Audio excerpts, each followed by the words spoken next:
Было около полуночи. Парень по имени Дима сидел за компьютером и уже собирался идти спать, как вдруг за окном раздался омерзительно громкий скрип. Это были детские качели через дорогу. Уже 2 недели, как они скрипели каждую ночь. Дима иногда задумывался, кто же в такую пору там качается. Там качели для совсем маленьких. Взрослый человек в такую и не сядет. Ноги девать некуда.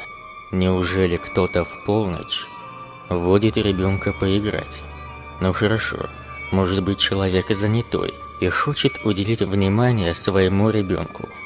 Ну на 5 минут, ну на 10. Но это ведь по полночи продолжается иногда. Вдруг Дима услышал, как этажом выше открылось окно. Это был его сосед. Уважаемые! Вы там чем скрипите? Вы там что?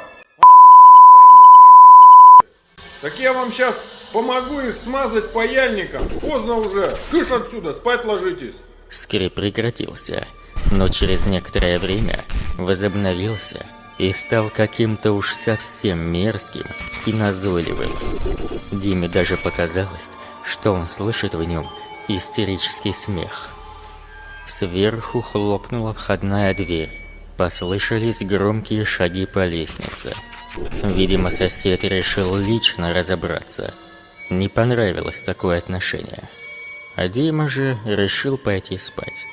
Да и скрип к тому времени уже прекратился. Утром соседа нашли на тех самых качелях. Его лицо было искажено гримасой ужаса. Официально, по заключению врача, сосед умер от остановки сердца.